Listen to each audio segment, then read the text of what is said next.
അദ്ധ്യായം 7. അതിൻ്റെ ശേഷം ഭൂമിമേലും കടലിന്മേലും യാതൊരു വൃക്ഷത്തിന്മേലും കാറ്റ് ഊതാതിരിക്കേണ്ടതിന് 4 ദൂതന്മാർ ഭൂമിയിലെ 4 കാറ്റും പിടിച്ചുകൊണ്ട് ഭൂമിയുടെ 4 കോണിലും നിൽക്കുന്നത് ഞാൻ കണ്ടു. മറ്റൊരു ദൂതൻ ജീവനുള്ള ദൈവത്തിൻ്റെ മുദ്രയുമായി കിഴക്കുനിന്ന് കയറുന്നതും കണ്ടു.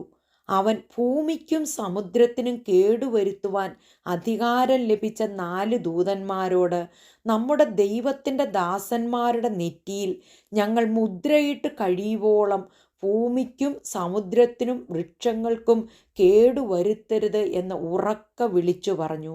മുദ്രയേറ്റവരുടെ എണ്ണവും ഞാൻ കേട്ടു. ഇസ്രായേൽ മക്കളുടെ സകല ഗോത്രത്തിൽ നിന്ന് മുദ്രയേറ്റവർ 144,000 പേർ.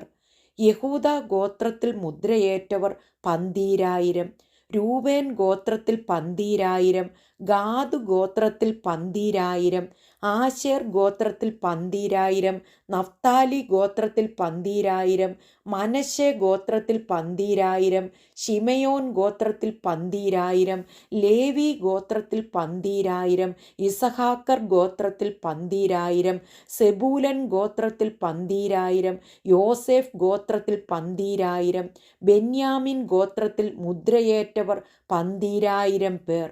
ഇതിൻ്റെ ശേഷം സകല ജാതികളിലും ഗോത്രങ്ങളിലും വംശങ്ങളിലും ഭാഷകളിലും നിന്നുള്ളതായി ആർക്കും എണ്ണിക്കൂടാത്ത ഒരു മഹാപുരുഷാരം വെള്ള നിലയങ്കി ധരിച്ച് കയ്യിൽ കുരുത്തോലയുമായി സിംഹാസനത്തിനും കുഞ്ഞാടിനും മുൻപാകെ നിൽക്കുന്നത് ഞാൻ കണ്ടു. രക്ഷ എന്നുള്ളത് സിംഹാസനത്തിൽ ഇരിക്കുന്നവനായ നമ്മുടെ ദൈവത്തിൻ്റെയും കുഞ്ഞാടിൻ്റെയും ദാനമെന്ന് അവർ അത്യുച്ചത്തിൽ ആർത്തുകൊണ്ടിരുന്നു. സകല ദൂതന്മാരും സിംഹാസനത്തിൻ്റെയും മൂപ്പന്മാരുടെയും 4 ജീവികളുടെയും ചുറ്റും നിന്ന് സിംഹാസനത്തിൻ്റെ മുൻപിൽ കവിണ്ണു വീണ്, ആമേൻ, നമ്മുടെ ദൈവത്തിന് എന്നേക്കും സ്തുതിയും മഹത്വവും ജ്ഞാനവും സ്തോത്രവും ബഹുമാനവും ശക്തിയും ബലവും, ആമേൻ എന്ന് പറഞ്ഞ് ദൈവത്തെ നമസ്കരിച്ചു. മൂപ്പന്മാരിൽ ഒരുത്തൻ എന്നോട്, വെള്ള നിലയങ്കി ധരിച്ചിരിക്കുന്ന ഇവർ ആർ, എവിടെ നിന്ന് വന്നു എന്ന് ചോദിച്ചു. യജമാനൻ അറിയുമല്ലോ എന്ന് ഞാൻ പറഞ്ഞതിന് അവൻ എന്നോട് പറഞ്ഞത്, ഇവർ മഹാകഷ്ടത്തിൽ നിന്ന് വന്നവർ, കുഞ്ഞാടിൻ്റെ രക്തത്തിൽ തങ്ങളുടെ അങ്കി അലക്കി വെളുപ്പിച്ചിരിക്കുന്നു. അതുകൊണ്ട് അവർ ദൈവത്തിൻ്റെ സിംഹാസനത്തിന് മുൻപിലിരുന്ന് അവൻ്റെ ആലയത്തിൽ രാപ്പകൽ അവനെ ആരാധിക്കുന്നു. സിംഹാസനത്തിൽ ഇരിക്കുന്നവൻ അവർക്ക് കൂടാരമായിരിക്കും. ഇനി അവർക്ക് വിശക്കയില്ല, ദാഹിക്കയുമില്ല.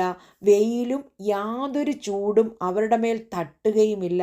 സിംഹാസനത്തിൻ്റെ മധ്യേയുള്ള കുഞ്ഞാട് അവരെ മേയിച്ച് ജീവജലത്തിൻ്റെ ഉറവുകളിലേക്ക് നടത്തുകയും ദൈവം താൻ അവരുടെ കണ്ണിൽ നിന്ന് കണ്ണുനീരെല്ലാം തുടച്ചു കളയുകയും ചെയ്യും.